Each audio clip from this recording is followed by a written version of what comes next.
Para las familias más poderosas, el matrimonio era una negociación de dinero, lealtad y linaje. Para Wilhelmina Asborne, era un trato hecho para mantener con vida a dos imperios que se caían a pedazos. Wilhelmina no esperaba amor de Alessandro Belleriva, el orgulloso jefe de la mafia de 35 años cuya fortuna se derrumbaba en silencio bajo 31 millones de dólares en deudas. Apenas esperaba algo de amabilidad.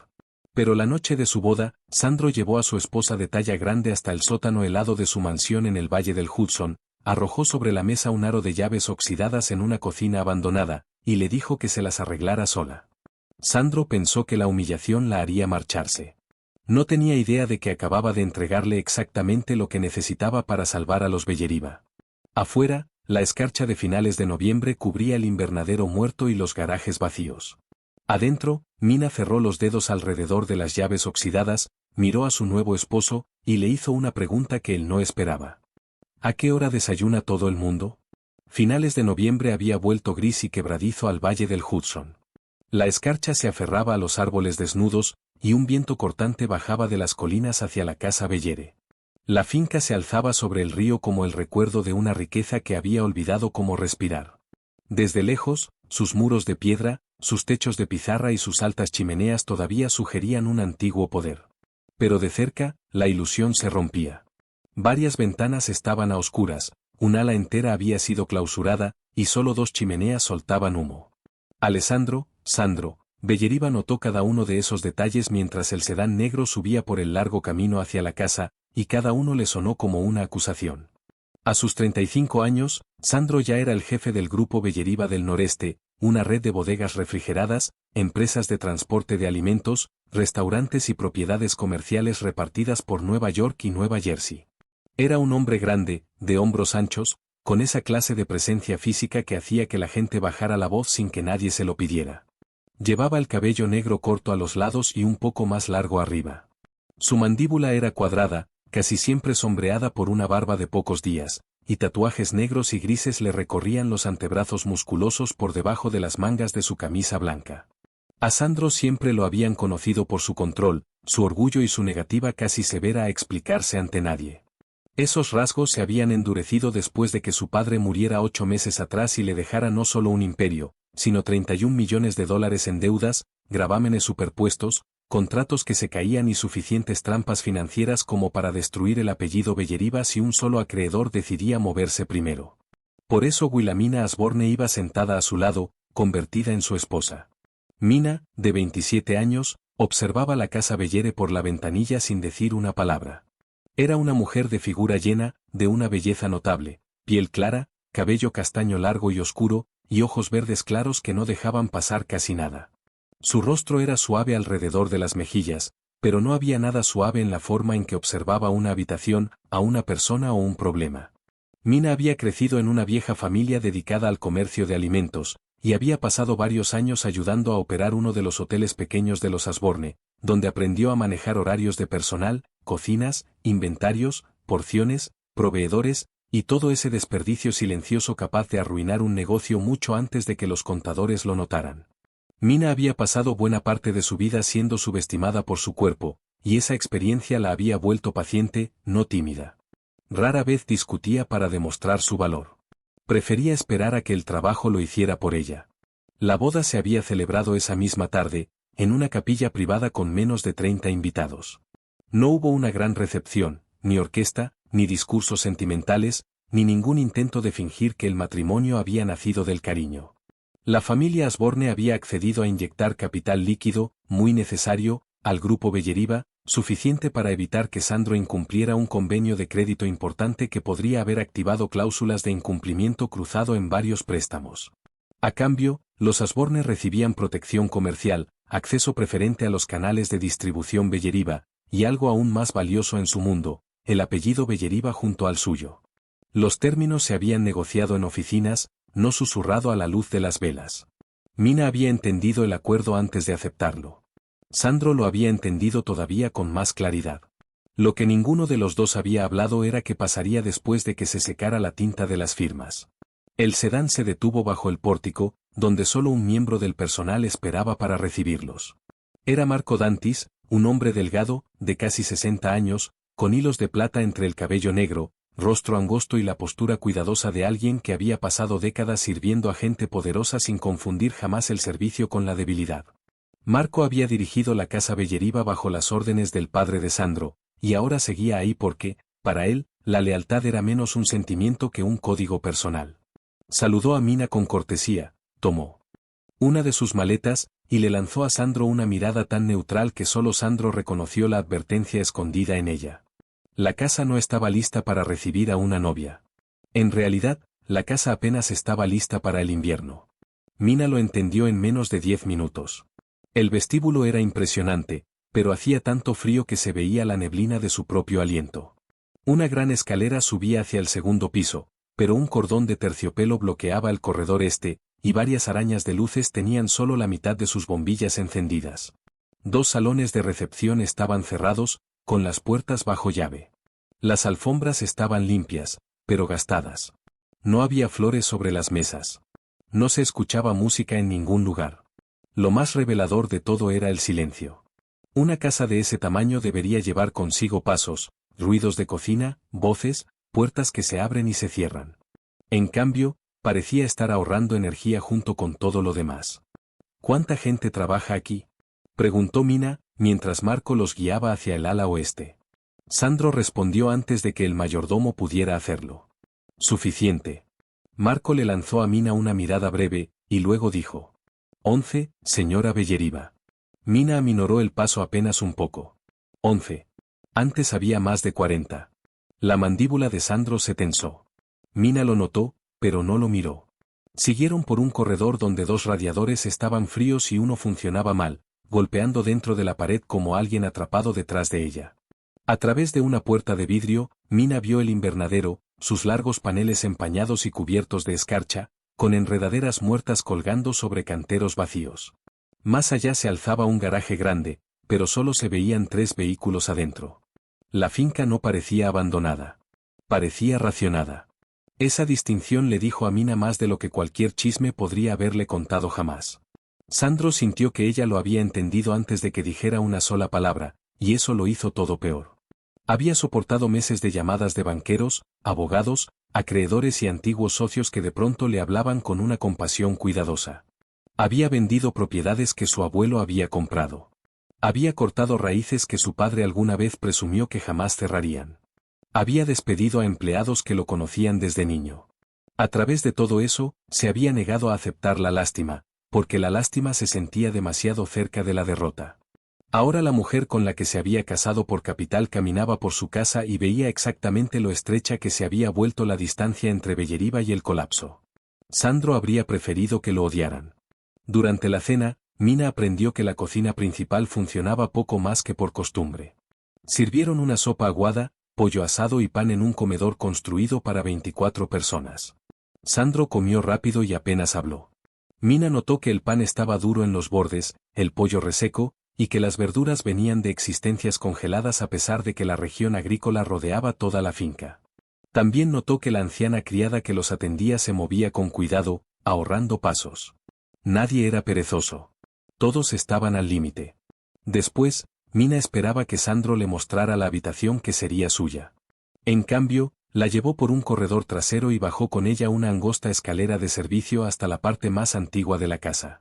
La temperatura bajaba con cada escalón. Al llegar abajo, Sandro abrió con llave una puerta de hierro que se resistió antes de ceder por fin con un quejido. La habitación al otro lado era enorme.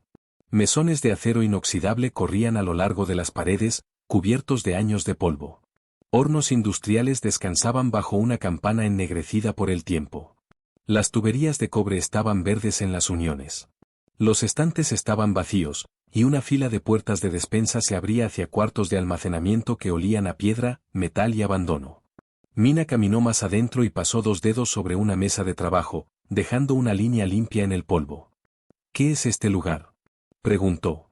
La cocina privada de mi padre, dijo Sandro. Aquí solía recibir invitados. Políticos, empresarios, gente a la que quería impresionar. Su boca se endureció. La cerraron hace casi 10 años. Mina se volvió despacio. ¿Y me trajiste aquí por qué? Sandro metió la mano en el bolsillo de su abrigo y sacó un viejo aro de llaves. Varias estaban oscurecidas por los años, y una tenía óxido naranja a lo largo de los dientes. Las lanzó sobre la mesa de acero. El sonido resonó por toda la cocina vacía. «Te quedarás en las habitaciones de servicio, arriba», dijo. «Están calefaccionadas». Mina lo miró. «Si quieres vivir como la señora Belleriva», continuó él, «puedes empezar por arreglártela sola». Sandro supo que las palabras eran crueles en el mismo instante en que las pronunció. También sabía por qué las había dicho. Cada corredor oscuro de arriba se había sentido como una exposición. Cada radiador muerto se había sentido como una confesión. La familia de Mina acababa de poner dinero en su empresa, y Sandro no soportaba la idea de que ella lo viera como un hombre que había necesitado rescate. Así que eligió el desprecio, porque el desprecio se sentía más fuerte que la vergüenza. Esperó su enojo. Esperaba que exigiera un auto de vuelta a Manhattan. Esperaba que llamara a su padre. Esperaba indignación, lágrimas, o al menos la satisfacción de saber que había logrado herirla antes de que ella pudiera herir su orgullo. Mina no hizo nada de eso. Se acercó a la mesa de acero y levantó el aro de llaves. Pesaban más de lo que parecían. Las giró una vez en la palma de su mano, estudiando el metal desgastado, y luego miró los hornos industriales, los cuartos de almacenamiento, los viejos lavaderos y las largas mesas de trabajo. Sandro observó su expresión y se dio cuenta, con fastidio, de que ella no estaba humillada. Estaba evaluando. Entonces Mina lo miró. ¿A qué hora desayuna todo el mundo? Sandro la miró como si hubiera escuchado mal. No desayunan. ¿A qué te refieres? Ya no hay un desayuno compartido aquí. Mina echó un vistazo a la cocina muerta, y luego volvió a mirar al hombre que la había llevado hasta ahí para mostrarle que tan poco lugar pensaba darle. Sus dedos se cerraron alrededor de las llaves oxidadas. Mañana lo habrá. Antes del amanecer, la casa Bellere descansaba bajo una fina capa de escarcha, sus ventanas oscuras reflejando un cielo del color del acero. Mina ya estaba despierta. Cambió la ropa de novia recién estrenada por unos jeans azules desgastados, un viejo suéter color crema y zapatos resistentes, y luego se recogió el largo cabello castaño oscuro en un moño lo bastante alto como para mantenerlo lejos del polvo y la grasa. Las llaves oxidadas que Sandro le había dado la noche anterior colgaban de una de sus manos mientras bajaba por la escalera de servicio. Mina había pasado suficientes años entre cocinas de hotel como para conocer la diferencia entre algo arruinado y algo simplemente descuidado. Y lo que había visto en el sótano no le parecía muerto. Le parecía abandonado. Y entre esas dos cosas había una diferencia importante. La primera llave falló, la segunda entró a medias, y la tercera finalmente abrió la puerta de hierro. Mina encendió las luces y se quedó parada varios segundos bajo el débil resplandor amarillo, estudiando la habitación como un lugar de trabajo y no como un insulto. Abrió gabinetes, revisó cajones, levantó las rejillas de los quemadores, examinó válvulas, y pasó los dedos por los sellos de los refrigeradores industriales. Había polvo por todas partes, pero el polvo no la asustaba. Tampoco el óxido en piezas que se podían reemplazar, ni la grasa endurecida por años de frío. Lo que la preocupaba eran las tuberías de gas agrietadas, el cableado dañado, los compresores fallidos o la ventilación comprometida, y se negó a usar nada hasta entender su estado real. A las 7 de la mañana, ya había abierto las ventanas a las que podía llegar sin riesgo, había atado un paño sobre su nariz, había llenado 2 baldes con agua caliente del único lavadero que funcionaba, y había comenzado a raspar una década de abandono de los mesones de acero. Llevaba casi una hora trabajando cuando 2 mujeres aparecieron en la puerta. La mayor era Eleanor Briggs, una ama de llaves de 61 años, de complexión delgada, piel pálida y pecosa, cabello gris hierro sujeto en un moño severo, y manos endurecidas por más de 30 años de limpiar cuartos que otros consideraban indignos de su atención. Eleanor había permanecido en la casa Bellere a través de los despidos, en parte porque no tenía otro lugar a donde ir, y en parte porque, con los años, su lealtad se había vuelto terquedad. A su lado estaba Rosa Álvarez, una asistente de cocina de 43 años, de complexión compacta, piel morena cálida, cabello negro grueso con hebras plateadas, y ojos oscuros naturalmente desconfiados de cualquier promesa. Rosa alguna vez había trabajado con un equipo de cocina de 8 personas. Ahora recalentaba comidas, lavaba platos, recibía entregas cuando había entregas, y había aprendido a no preguntar cuándo mejorarían los suministros. Ambas mujeres habían escuchado lo que Sandro le había hecho a su nueva esposa la noche anterior, aunque ninguna de las dos era tan tonta como para mencionarlo. Señora Belleriva, dijo Eleanor con cuidado. No tiene que hacer eso. Mina levantó la vista del suelo. Lo sé. Esa respuesta dejó a ambas mujeres en silencio. Mina estaba de rodillas junto a una vieja cocina, con su figura llena incómodamente encajada entre un gabinete de acero y la pared, atacando con una espátula una franja negra de grasa endurecida. Tenía polvo en la mejilla, las mangas del suéter subidas hasta los codos, y una rodilla del yan ya húmeda. No parecía una mujer que actuaba la humildad para un público, porque no sabía que hubiera público. Cuando Rosa le advirtió que esa grasa llevaba ahí desde antes de que la cocina cerrara, Mina se acercó más, probó otro ángulo con la espátula, y respondió que eso solo significaba que la grasa había disfrutado de la propiedad el tiempo suficiente. Rosa no pudo evitar reírse. 10 minutos después, Rosa volvió con desengrasante más fuerte y guantes de goma, y Eleanor regresó cargando cepillos, toallas viejas y un balde. Para el mediodía, las tres mujeres ya habían encontrado un ritmo. Mina no dejaba que el entusiasmo se convirtiera en descuido, primero se limpiaba, luego se probaba, y solo después se cocinaba. Rosa le mostró dónde. Estaban las viejas llaves de paso, mientras Eleanor encontraba, en un gabinete del piso de arriba, registros de mantenimiento que todos habían olvidado que existían. Un congelador no daba frío al principio, pero Mina descubrió que su interruptor simplemente había sido desconectado años atrás. Una segunda unidad se sacudió con violencia al encenderla, así que la apagó de inmediato y la marcó como insegura. 2 hornos volvieron a encender después de revisar y limpiar sus líneas, aunque uno de los quemadores necesitaba un empalme nuevo. La campana de ventilación sonó como un camión viejo cuando Mina la puso en marcha por primera vez, y luego se estabilizó en un zumbido mecánico constante una vez que se le quitó la mugre acumulada del ventilador. Al caer la noche, le dolía la espalda y le ardían las palmas de las manos, pero una sección de acero inoxidable ya brillaba bajo las luces. Sandro sabía lo que ocurría antes incluso de bajar.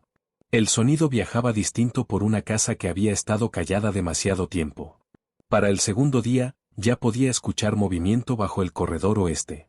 Baldes, puertas de gabinetes, un ocasional golpe metálico, y una vez, sin lugar a dudas, risas.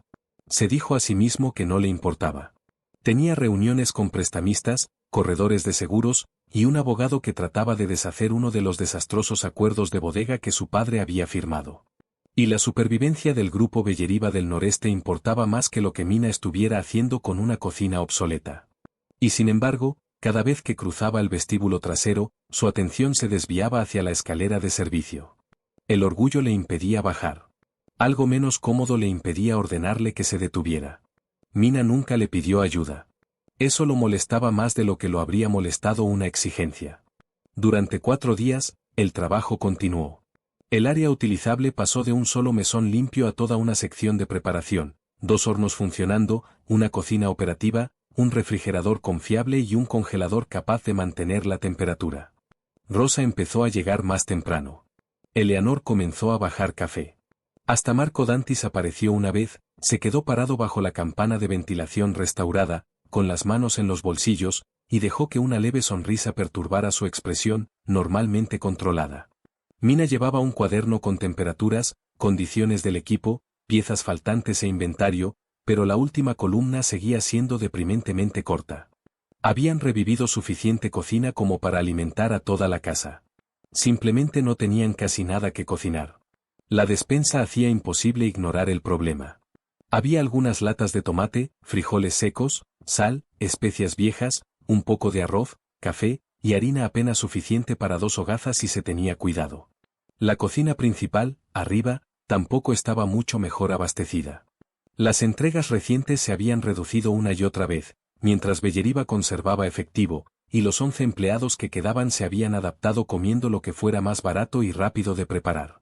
Rosa admitió que, en varias noches, habían vivido de sándwiches fríos porque nadie quería desperdiciar combustible calentando una cocina tan grande para tan poca gente. Mina se quedó mirando los estantes casi vacíos durante un buen rato. Podría haber acudido a Sandro, pero recordaba la forma en que él había lanzado esas llaves sobre la mesa.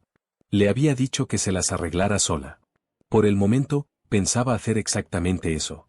En la pequeña habitación que le habían asignado sobre la cocina, Mina abrió el estuche de joyería de cuero que había traído de su casa.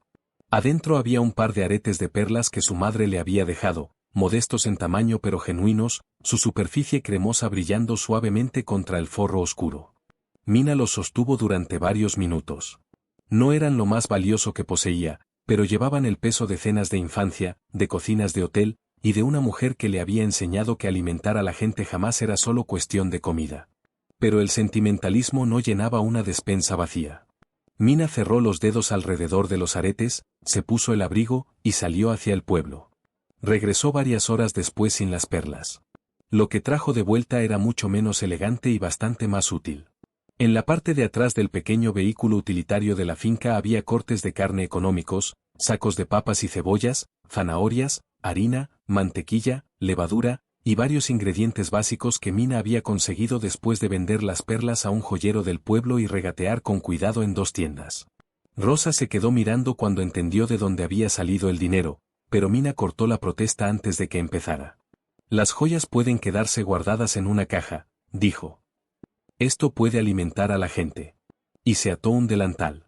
Para el final de la tarde, la casa Belleriva empezó a cambiar. Las cebollas se ablandaban en ollas pesadas hasta que su dulzura llenaba el sótano. La carne se doraba por tandas antes de desaparecer dentro de un guiso oscuro con zanahorias y papas, mientras la masa crecía bajo paños limpios cerca del calor de los hornos. Mina trabajaba junto a Rosa, ajustando la sazón y estirando ingredientes baratos sin que la comida se sintiera pobre. Eleanor bajaba tazones y platos, y la noticia corrió en voz baja por toda la finca: habría cena en la vieja cocina. Cuando los primeros panes salieron del horno, con la corteza de un dorado profundo y crujiente mientras se enfriaban, el aroma viajó por los conductos de ventilación y los corredores de servicio que durante años no habían llevado más que aire frío. Se abrieron puertas.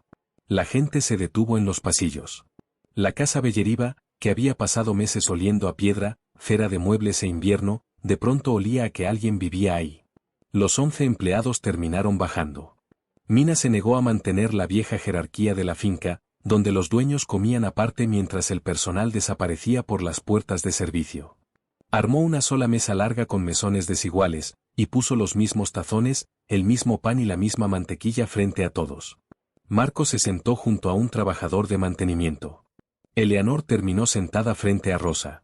Personas que llevaban semanas intercambiando saludos cansados sobre sándwiches fríos empezaron a hablar lo suficiente como para recordar que, en realidad, se querían. Alguien se rió de un desastre de entrega de años atrás, y otra persona respondió con una historia todavía peor. Mina se sentó entre ellos, en lugar de en la cabecera de la mesa, escuchando más de lo que hablaba, el rostro calentado por los hornos, y sus manos cansadas envueltas alrededor de un tazón de guiso. Sandro bajó solo porque el aroma llegó hasta su oficina. Se detuvo fuera de la puerta abierta de la cocina. Desde el corredor en sombras, podía verlo todo sin ser visto de inmediato: vapor subiendo sobre los tazones, pedazos de pan fresco pasando de mano en mano, hombros que ya no estaban encorvados contra el frío, y 11 personas comportándose menos como los restos de un hogar en ruinas y más como un hogar de verdad, otra vez. Reconoció a hombres y mujeres con los que apenas había hablado en meses. Se habían quedado cuando otros se fueron, habían aceptado horarios reducidos, habían trabajado alrededor de equipos rotos, y habían visto cerrarse habitación tras habitación. Sandro había estado tan consumido tratando de salvar la empresa que había dejado de notar que se sentía sobrevivir para la gente dentro de su propia casa. Entonces Mina levantó la mirada. A través de la cocina, sus ojos se encontraron. Por un momento, Sandro esperó que ella señalara la silla vacía al final de la mesa. Casi quiso que lo hiciera. Una invitación le habría permitido fingir que entrar era mera cortesía, que estaba aceptando algo que le ofrecían, en lugar de admitir que quería formar parte de lo que ella había creado. Mina no dijo su nombre. No lo saludó con la mano. Simplemente sostuvo su mirada un segundo más, y luego volvió a Eleanor, mientras la mujer mayor decía algo que hizo reír a Rosa. Sandro se quedó fuera de la puerta. 4 noches antes, le había entregado a Mina una llave oxidada y una cocina muerta porque quería que entendiera cuán poco espacio pensaba darle en la casa Belleriva.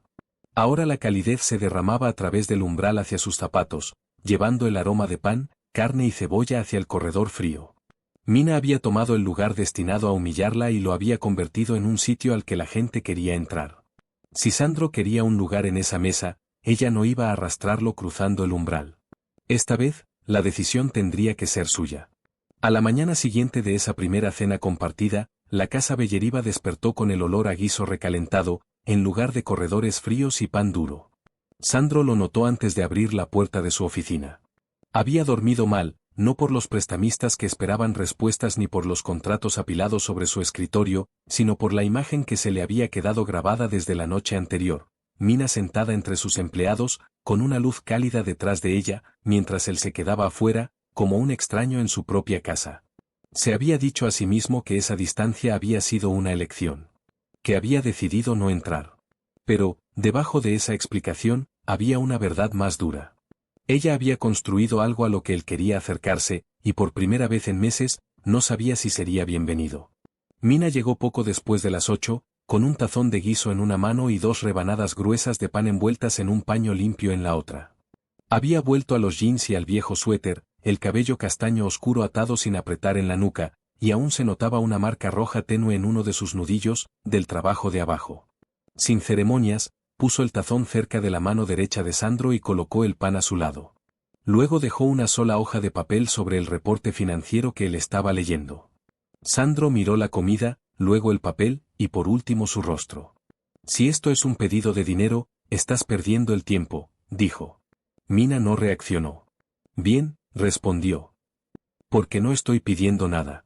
La lista era corta, pero específica. Mina quería acceso a los cuartos de almacenamiento de alimentos abandonados bajo el ala oeste, al invernadero muerto, al pequeño camión utilitario de la finca, a los terrenos de cultivo sin usar más allá del patio de servicio, y a la vieja bodega refrigerada en el extremo norte de la propiedad. Sandro se recostó en su silla, los hombros anchos tensándose bajo su camisa blanca mientras releía la página. El pequeño edificio de almacenamiento frío había pertenecido a una de las operaciones privadas de suministro de su padre, y llevaba años sin usarse correctamente. El invernadero se había congelado porque calentarlo se había vuelto demasiado costoso. Los terrenos de cultivo se habían abandonado. Los vehículos utilitarios estaban casi todos parados, porque apenas quedaba personal para conducirlos. Para Sandro, todo eso eran restos de años mejores. Para Mina, aparentemente, eran inventario. No hay nada ahí afuera que valga la pena salvar, dijo Sandro. Mina miró hacia las altas ventanas detrás de él. Más allá del vidrio, la finca se extendía bajo un cielo pálido de invierno, canteros marrones, árboles desnudos, el techo oscuro del invernadero, y más lejos, la silueta industrial de la bodega fría. Eso no es cierto, dijo. Yo sé lo que tengo. Tú sabes lo que dicen los contadores que tienes. Los ojos de Sandro se afilaron. Mina apoyó ambas manos en el borde del escritorio. Estás tratando de salvar un imperio con hojas de cálculo, mientras las cosas que ya son tuyas se pudren afuera de tu ventana. La expresión de Sandro apenas cambió, pero ella vio que el golpe había llegado. Era un hombre acostumbrado a ser desafiado por banqueros, competidores y hombres que querían algo de él. Esos desafíos eran fáciles porque entendía el juego. Mina era distinta. No trataba de dominarlo. Estaba señalando el desperdicio. Y el desperdicio era algo que ella se tomaba de manera personal. Durante sus años ayudando a dirigir el Hotel Asborne, había aprendido que un negocio en dificultades casi nunca fracasaba porque no tuviera nada. Fracasaba porque todos se volvían demasiado temerosos como para mirar con cuidado lo que aún quedaba. Revisé los viejos archivos de compras con Rosa, continuó Mina. Todavía tienen acuerdos de suministro activos con 3 granjas a menos de 100 kilómetros. La mirada de Sandro volvió al papel. Esos contratos están prácticamente dormidos. Están lo bastante activos como para que las granjas todavía entreguen productos contra ellos. Simplemente dejaron de recolectar. Lo sé. Entonces sabes por qué. Mina lo sabía. Belleriva alguna vez había usado un pequeño equipo de transporte local para recoger productos, lácteos y carne para sus restaurantes y propiedades privadas. La mayoría de esos conductores ya no estaban. Sandro había recortado nómina donde podía, porque los salarios, el combustible, el mantenimiento y los seguros se habían vuelto imposibles de justificar mientras el grupo sangraba efectivo. Desde su perspectiva, terminar las recolecciones había sido otra amputación necesaria. Desde la perspectiva de Mina, lo extraño no era que hubiera perdido a los conductores. Era que 6 camiones en perfecto estado seguían sentados en el garaje. Despedí a casi todos los que estaban asignados aquí, dijo Sandro. No hay nadie para manejar esas rutas. Mina lo miró directamente. Durante varios segundos, ninguno de los dos habló. Luego ella dijo: «Tienes 35 años. Tienes 2 manos, 2 piernas, y 6 camiones en el garaje». Sandro se quedó completamente inmóvil. «Maneja uno».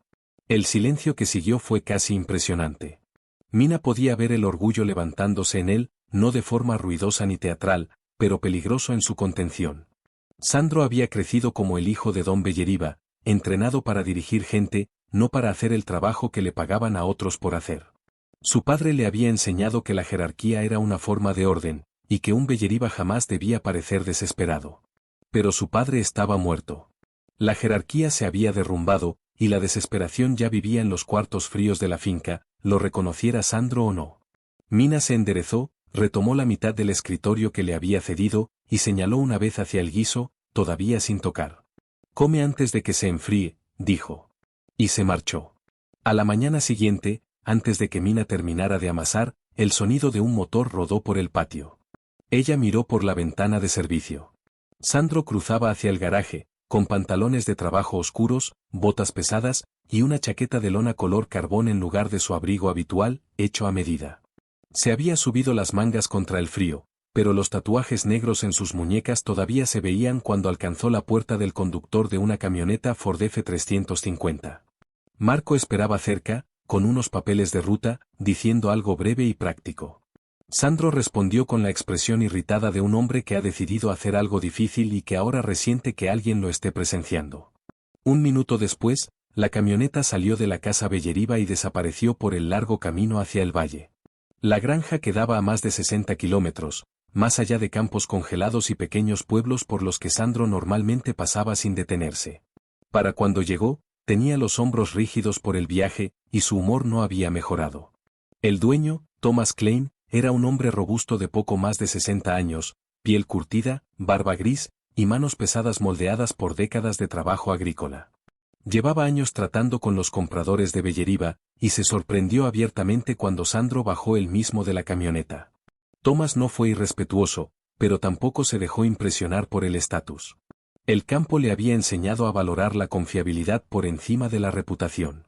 «Nunca pensé que vería a un Belleriba manejando su propia ruta de recolección», dijo. Sandro cerró la puerta y respondió: «Ni yo tampoco». El viejo contrato todavía tenía valor, aunque no el suficiente para resolver los problemas de nadie.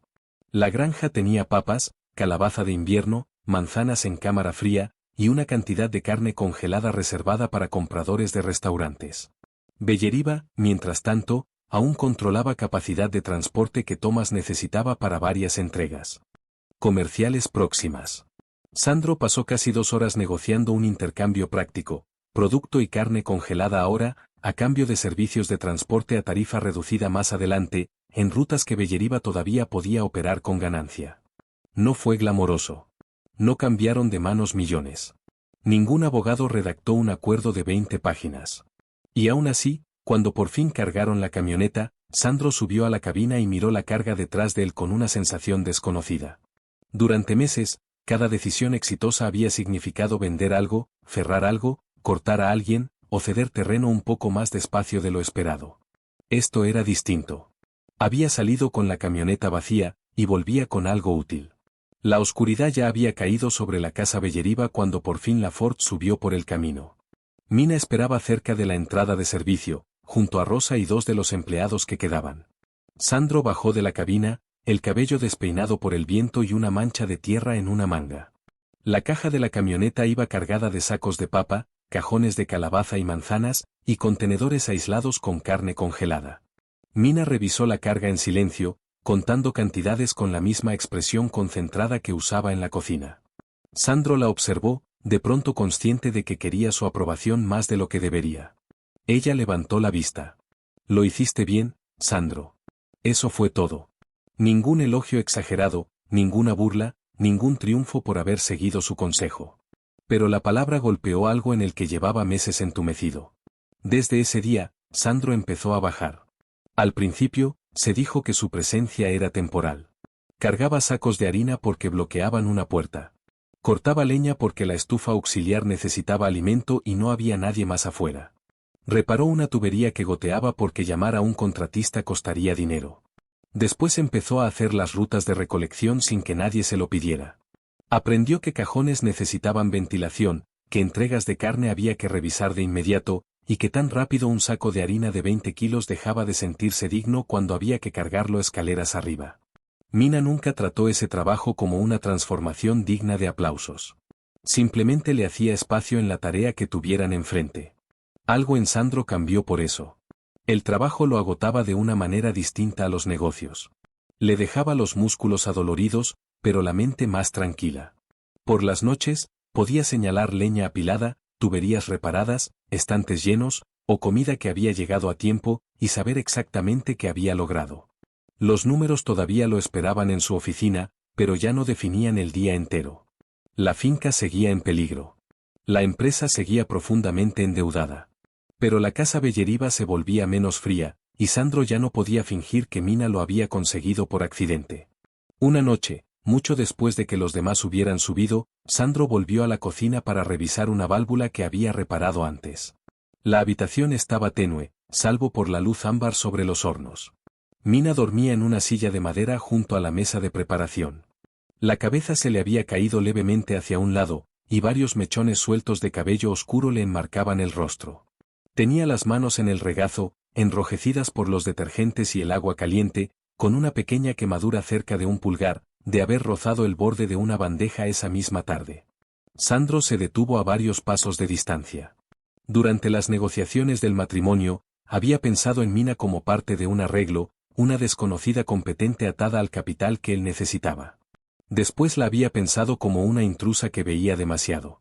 Ahora, mirándola exhausta bajo la luz cálida de la cocina que él mismo había usado alguna vez para insultarla, ninguna de las dos descripciones le parecía suficiente. Se quitó la chaqueta de trabajo y se la puso sobre los hombros a Mina, con cuidado. Ella se movió un poco, pero no despertó. Sandro podría haber subido a su cuarto. En cambio, apartó la silla de enfrente y se sentó. La cocina olía tenuemente a levadura, humo de leña, y el guiso enfriándose en una olla tapada. Las tuberías chasqueaban suavemente en las paredes. Por primera vez en meses, no tenía ningún documento en las manos, ningún teléfono junto al oído, ninguna decisión esperando quitarle algo a alguien. Se recostó, cruzó los brazos y cerró los ojos. Frente a él, Mina dormía bajo su chaqueta, y junto al último horno encendido de la casa Belleriva, los dos se quedaron ahí hasta que el sueño lo alcanzó también a él. Para la segunda semana de diciembre, la casa Belleriva ya no se sentía como un lugar esperando morir, pero el peligro solo había cambiado de forma. La cocina tenía comida. El personal tenía comidas calientes. Y varias habitaciones estaban más cálidas de lo que habían estado en meses. Sin embargo, nada de eso resolvía el problema mayor que pesaba sobre el escritorio de Sandro, arriba. El grupo Belleriva del noreste todavía necesitaba efectivo. Los intercambios con las granjas y las rutinas del hogar restauradas podían mantener a la gente alimentada, pero no podían satisfacer a los acreedores, ni financiar el combustible de toda la flota comercial, ni cubrir salarios ya atrasados en dos instalaciones. Sandro conocía la diferencia entre sobrevivir y recuperarse, y cada mañana los números le recordaban que la distancia entre ambas cosas seguía siendo brutal. Mina también lo entendía. Nunca confundió una despensa llena con un rescate financiero. Una tarde, después de revisar viejos registros de propiedad que Marco había traído del depósito, volvió a preguntarse por la bodega refrigerada en el extremo norte de la finca. Era una estructura industrial baja y fea, construida parcialmente en una ladera, separada de la casa por un estrecho camino de servicio y una fila de árboles sin hojas. El padre de Sandro la había cerrado años atrás, y desalentaba cualquier pregunta al respecto. Marco recordaba camiones de entrega que iban ahí ocasionalmente, pero nunca supo qué llevaban. El edificio había seguido apareciendo en los registros de mantenimiento mucho después de dejar de tener algún propósito evidente. Para Mina, esa inconsistencia era suficiente para justificar una mirada más de cerca. Fueron hasta allá a la mañana siguiente, bajo un cielo blanco y pesado de nieve. Marco los acompañó, con un abrigo oscuro de lana sobre la ropa de trabajo, el cabello con hebras plateadas cubierto por una gorra plana, y su expresión normalmente compuesta tensa contra el viento.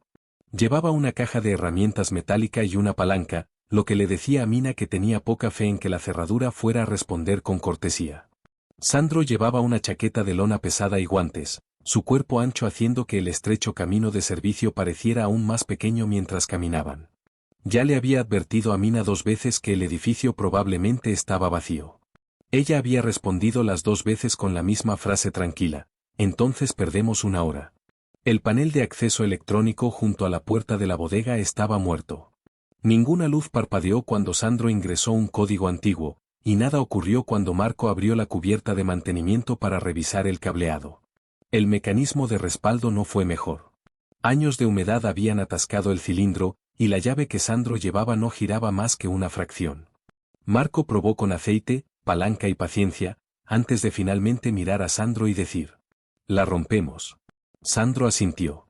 10 minutos después, la cerradura cedió ante una combinación de presión de palanca y un martillo pesado, y la puerta de acero se abrió hacia adentro con un largo quejido metálico. Primero salió aire frío y viciado. La bodega estaba casi vacía. El piso de concreto se extendía hacia la sombra, bajo hileras de unidades de refrigeración inactivas. Algunas paletas dañadas descansaban al fondo, junto con estanterías rotas, envoltorios de plástico roto, y 2 carritos de mano obsoletos. Mina caminó despacio, dejando que los otros avanzaran primero. Los hombros de Sandro ya habían tomado la postura rígida de un hombre a punto de decir te lo dije. Pero ella lo ignoró. Estudió la altura del techo, las vigas de soporte, y la distancia entre las paredes exteriores y las esquinas interiores. Años operando hoteles la habían entrenado para reconocer casi instintivamente el metraje cuadrado utilizable. Después de varios minutos, se detuvo junto a la pared norte. Esto está mal, dijo. Sandro se dio la vuelta. ¿Qué pasa con la pared? Marco miró alrededor. ¿Qué tiene? Mina señaló hacia la pared. El largo exterior es mayor que el interior, por varios metros. Sandro frunció el ceño. ¿Cuánto? Suficiente como para que debería haber otra sección detrás de esto. Se acercó a la pared y presionó la palma enguantada contra la superficie. A primera vista parecía concreto vaciado, pero una mirada más cercana reveló diferencias de textura en los bordes.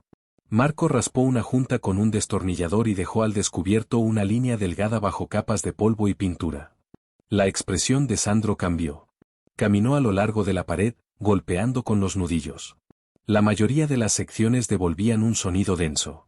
Un panel ancho sonó hueco. Los 3 se quedaron mirándolo.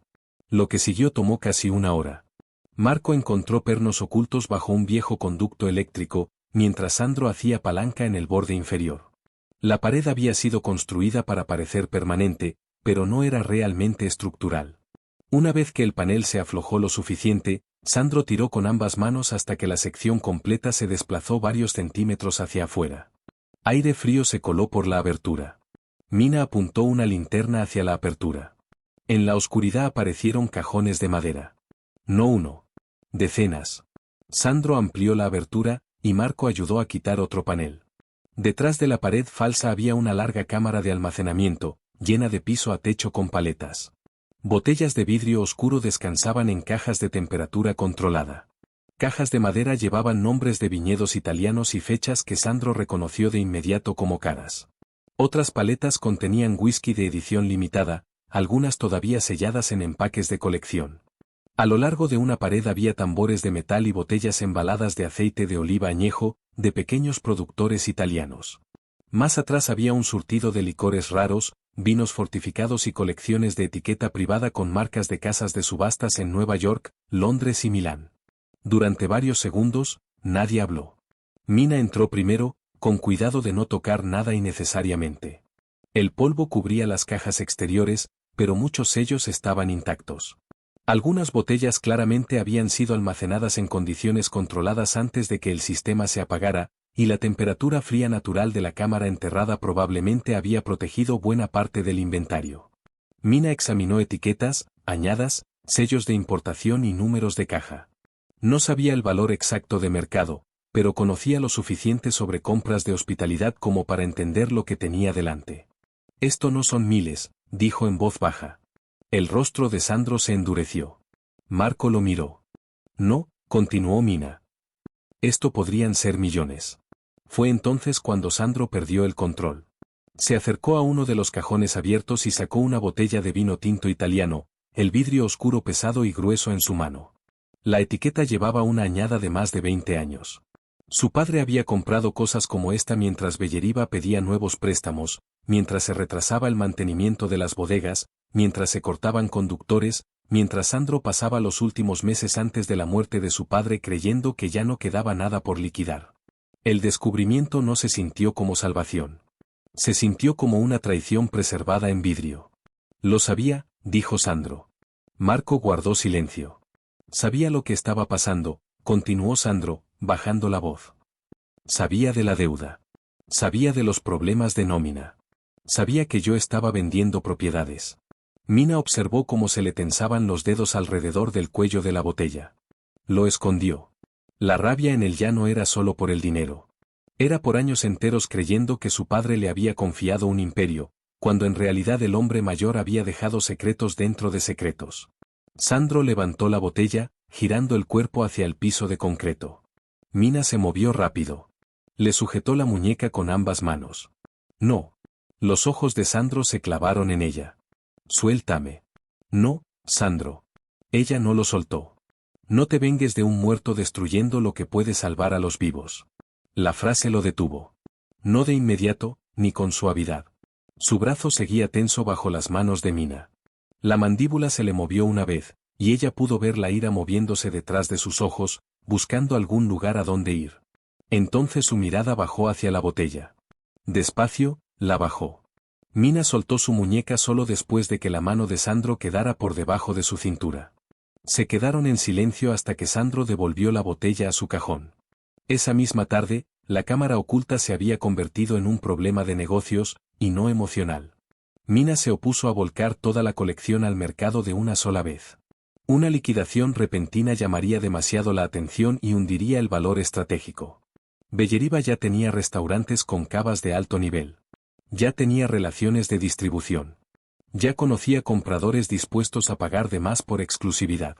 Lo inteligente era identificar las piezas más coleccionables, vender solo una porción controlada a través de corredores especializados y compradores privados, y reservar vinos, whisky y aceites de oliva selectos para los restaurantes de Belleriva, donde podrían generar mucho más valor con el tiempo.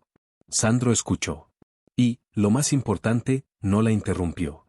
En cuestión de días, tenía abogados confirmando la propiedad, contadores haciendo inventario, y contactos de confianza en la industria de la hospitalidad evaluando la colección. Las primeras cifras superaron incluso la estimación de Mina. Algunas cajas se habían valorizado enormemente. Varios lanzamientos de whisky eran casi imposibles de conseguir. Los vinos más raros atrajeron interés inmediato de coleccionistas privados. Sandro se negó a venderlo todo, siguiendo casi al pie de la letra el plan de Mina. Los primeros pagos llegaron antes de Navidad. No alcanzaban para borrar $31 millones en deuda, pero sí bastaban para cambiar el rumbo de la crisis. Sandro saldó los salarios atrasados en 2 operaciones. Se refinanciaron las cuentas de combustible que habían estado congeladas. Se restablecieron 2 rutas de transporte regional. Varios exempleados recibieron llamadas preguntándoles si querían volver, con horarios reducidos pero confiables. Algunos dijeron que no. Suficientes dijeron que sí. Por primera vez desde la muerte de su padre, Belleriva dejó de encogerse cada semana. Una noche, Sandro se quedó parado junto a la ventana de su oficina, observando las luces de un camión moverse por el camino de servicio, abajo.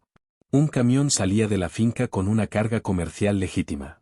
Otro acababa de regresar, y de más chimeneas que antes subía humo con regularidad. Los problemas seguían siendo enormes. Los acreedores todavía existían. Los contratos todavía necesitaban reestructurarse. Nada se había arreglado por arte de magia, pero la empresa volvía a tener efectivo circulando. Abajo, se escuchaban voces débiles desde la cocina. Sandro miró hacia el lado norte de la propiedad, donde la vieja bodega descansaba bajo la oscuridad del invierno. Durante meses había pensado que sobrevivir significaba cortar todo lo que no se pudiera defender. Mina le había enseñado algo distinto. A veces sobrevivir significaba volver a mirar lo que todos ya habían decidido que no valía nada. Y por primera vez en casi un año, Belleriva empezó a respirar. La Nochebuena llegó a la casa Belleriva bajo una nevada tranquila, suavizando los caminos de servicio, los jardines desnudos y los viejos muros de piedra bajo una quietud blanca. Por una vez, la finca no parecía herida. Había luz encendida en más ventanas que un mes atrás. El calor circulaba por corredores que habían vuelto a abrirse, y el lejano rugido de camiones que regresaban se escuchaba a través de todo el terreno.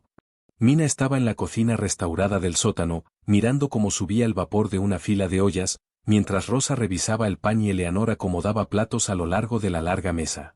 No habría salón de baile, ni procesión armada de hombres importantes, ni limusinas esperando bajo el pórtico, ni champán costoso descorchado solo porque el apellido Belleriva estuviera atado a la noche. Mina solo quería a la gente que se había quedado cuando la casa estaba fría, los que habían cargado cajas, reparado tuberías, manejado rutas, limpiado habitaciones, y comido de las mismas ollas cuando apenas alcanzaba para todos. La mesa larga se había armado directamente en la vieja cocina, usando mesones pulidos empujados uno junto a otro bajo las cálidas luces industriales. Los conductores se sentaban junto a los gerentes. Un trabajador de mantenimiento tomó asiento cerca de Marco Dantis, quien había abandonado su chaqueta formal de siempre por un suéter oscuro, y se veía más relajado de lo que Mina lo había visto desde que llegó a la finca. Eleanor se sentó lo bastante cerca de Sandro como para que el viejo orden social de la casa Belleriva lo hubiera considerado inapropiado alguna vez, pero a nadie le importaba ya preservar reglas que no habían hecho nada por mantener el lugar con vida. Mina llevaba un vestido azul profundo y sencillo, de mangas largas y escote modesto, la tela siguiendo su figura llena y curva sin intentar disimularla. Su cabello castaño oscuro caía suelto sobre los hombros, en lugar de estar atado para el trabajo, y la luz cálida hacía brillar el verde de sus ojos cada vez que giraba la cabeza. No se había vestido para impresionar a nadie. Y aún así, Sandro la notó en el instante en que entró, y durante varios segundos olvidó la conversación a su lado. Había visto a Mina cubierta de harina, grasa, polvo y nieve derretida. La había visto arrodillada junto a una cocina rota, y parada en una bodega helada con una linterna entre los dientes. La había visto tan agotada que se quedó dormida en una silla de cocina, las manos en carne viva por un trabajo que fácilmente podría haber mandado hacer a otro. Esa noche, sin embargo, veía a la misma mujer sentada entre la gente a la que había ayudado a sacar del desánimo, y algo en la sencillez de eso lo perturbó más profundamente que cualquier reunión formal. El contrato matrimonial la describía como una representante Asborne, una conexión estabilizadora, una condición dentro de un arreglo financiero. Ninguna de esas palabras explicaba la sala que tenía delante. Ninguna explicaba por qué Rosa volvía a reír, porque Eleanor había dejado de moverse como si cada plato pudiera ser el último que la casa podía pagar, o porque los conductores, que hacía poco temían perder su trabajo, discutían alegremente sobre que Ruta Restaurada tenía los peores caminos de invierno. Mina no solo había devuelto la comida a la casa Belleriva. Había devuelto el hábito de reunirse. La cena comenzó sin ceremonias. Hubo carne asada, comprada con cuidado gracias a los nuevos acuerdos con las granjas. Papas doradas en mantequilla. Verduras de invierno, pan fresco, y tarta de manzana hecha con fruta que todavía llegaba a través de la red local de suministro. El vino en la mesa era bueno, pero no extravagante, una de las botellas más sencillas de la colección recuperada, y no algo que valiera miles. Sandro había acordado con Mina que la celebración no debía convertirse en desperdicio solo porque el dinero había vuelto a moverse. Comió despacio, escuchando conversaciones que antes habrían ocurrido lejos de él. Un conductor describió la primera ruta reabierta hacia el norte de Nueva Jersey. Marco habló de una cuenta de combustible que por fin se había restablecido. Rosa se quejó de que Sandro todavía apilaba mal los sacos de harina, lo que hizo reír a varios cuando él admitió que tenía razón. La naturalidad del momento lo avergonzaba un poco, porque no se había dado cuenta de cuánta distancia había creado hasta que esa distancia empezó a desaparecer. A la mitad de la cena, Sandro dejó su copa sobre la mesa. La sala se fue quedando en silencio poco a poco. Se puso de pie. Seguía siendo físicamente imponente, incluso sin la armadura de su abrigo habitual, hecho a medida. Su camisa blanca estaba abierta en el cuello, las mangas subidas lo suficiente como para dejar ver los tatuajes de sus antebrazos, y su cabello oscuro había crecido un poco durante esas semanas, cuando cortarse el pelo había parecido menos importante que pagar la nómina. Su mandíbula cuadrada seguía sombreada por la misma barba familiar, pero la severidad de su rostro había cambiado. Ahora había tensión ahí, pero por otra razón. Sandro estaba acostumbrado a dar órdenes, negociar términos, y decirle a la gente que debía pasar a continuación. Las disculpas eran distintas. Le exigían ceder el control sobre cómo otra persona recibiría la verdad. «Debería decir algo», empezó. Nadie lo interrumpió. Sus ojos recorrieron la mesa antes de detenerse en Mina. Cuando Mina llegó aquí, la traje a esta cocina. El rostro de ella se quedó quieto. No porque pensara que podía reconstruirla, continuó Sandro, ni porque respetara lo que sabía. La traje aquí porque estaba avergonzado de lo que se había vuelto Belleriva, y quería que esa vergüenza le perteneciera a alguien más, aunque fuera por unos minutos. El silencio se hizo más profundo. Mina no apartó la mirada. Le di una habitación que había estado cerrada casi 10 años, dijo Sandro. Le di llaves oxidadas. La puse en las habitaciones de servicio, arriba de esta cocina, y me dije a mí mismo que estaba poniendo límites. Su boca se tensó por un momento. No lo hacía. Apoyó una mano en el respaldo de su silla. La estaba humillando. Marco bajó la mirada. Eleanor se quedó inmóvil. Rosa miró hacia Mina. Sandro respiró lentamente. Le di una habitación muerta porque pensé que la haría irse. Sus ojos permanecieron sobre Mina. Ella le prendió fuego. Algo dentro de Mina cedió ante la quietud de su voz. Y de alguna forma, continuó Sandro, volvió a encender a Belleriva. Su mano se cerró alrededor de la copa. Un mes antes, esas palabras le habrían sido imposibles. Incluso ahora, parecían costarle algo. Levantó la copa hacia ella. Por la mujer que mantuvo el fuego encendido. Por un instante, nadie se movió. Luego Marco levantó su copa. Rosa lo siguió. Eleanor hizo lo mismo. Uno por uno, todos en la mesa se les unieron. Mina sonrió, pero las lágrimas ya se le habían acumulado en los ojos. Bajó la mirada un momento, avergonzada por la emoción repentina, y luego volvió a mirar a Sandro. No había llegado a la casa Belleriva esperando gratitud. Y desde luego no esperaba un reconocimiento público del mismo hombre que primero había intentado hacerle entender que no pertenecía ahí. Por eso el momento la tocó tan profundamente. Sandro no la elogiaba como una esposa decorativa, ni agradecía a la familia Asborne por su capital. Estaba nombrando el trabajo. Estaba admitiendo lo que había hecho. Y, más importante aún, lo hacía frente a la gente que había sido testigo de las consecuencias. La cena continuó mucho después de que retiraran los platos. Las historias reemplazaron a los negocios. Alguien encontró una vieja radio, y una música navideña suave llenó la cocina bajo el zumbido del sistema de ventilación. Para cuando los últimos empleados empezaron a irse, la nieve afuera ya se había espesado, y el viejo reloj cerca de la escalera de servicio había pasado las 11. Marco le deseó buenas noches a Mina antes de acompañar a Eleanor escaleras arriba, mientras Rosa se llevaba una última canasta de pan para el desayuno. Con el tiempo, la cocina volvió a quedar en silencio. Mina empezó a juntar las copas por costumbre, hasta que Sandro se estiró sobre la mesa y le quitó una de la mano. Déjala. Ella lo miró. Sabes que mañana Rosa me va a culpar a mí. Yo asumo la culpa. Eso sería un hecho histórico. Su boca casi se curvó en una sonrisa. Quédate un minuto. Mina se quedó. Sandro metió la mano en el bolsillo y sacó una sola llave nueva. Era más pesada que las llaves oxidadas que le había dado la primera noche, y su metal estaba pulido en lugar de manchado por el tiempo. En la parte superior llevaba el escudo Belleriva, grabado con precisión sobre la cabeza de acero oscuro. La colocó en la palma abierta de Mina. Ella la examinó. ¿Qué abre esto? Todo. Los ojos de Mina se levantaron. Las puertas principales, el ala privada, las entradas de servicio, las oficinas, los cuartos de almacenamiento, las habitaciones de arriba. Es la llave maestra de la casa Belleriva. Por un momento, Mina no dijo nada. Sandro bajó la mirada hacia la llave entre ellos. La primera vez que te di llaves, te estaba diciendo que una sola habitación era el único lugar donde estaba dispuesto a dejarte existir. Su voz se había hecho más grave. Cerró los dedos de Mina alrededor de la nueva llave. Esta vez, te doy una porque ya no quiero que ninguna puerta de mi vida quede cerrada para ti. Mina lo miró fijamente, con un nudo en la garganta.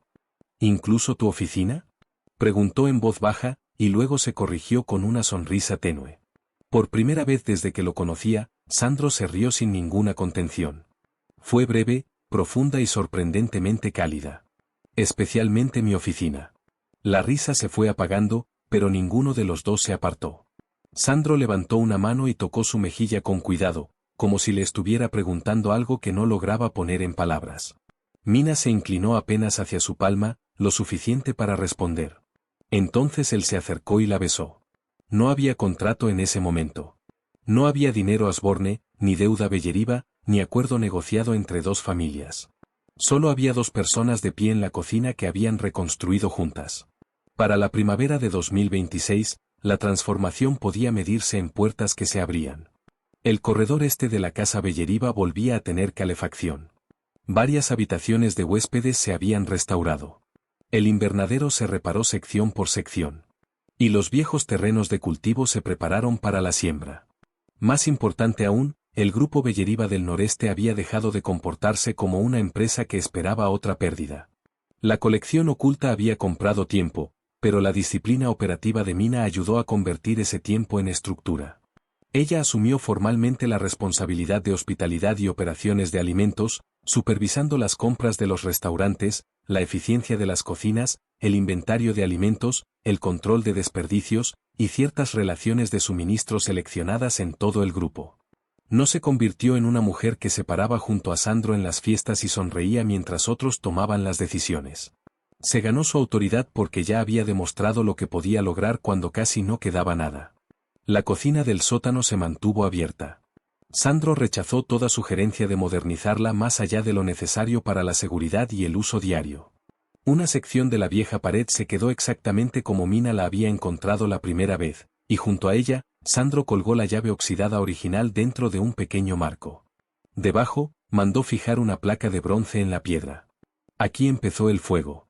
A veces, Mina se detenía frente a ella al pasar. Recordaba la habitación fría, el polvo, las tuberías oxidadas, y a un hombre orgulloso que había arrojado unas llaves sobre una mesa de acero porque quería que ella entendiera que le habían dado casi nada.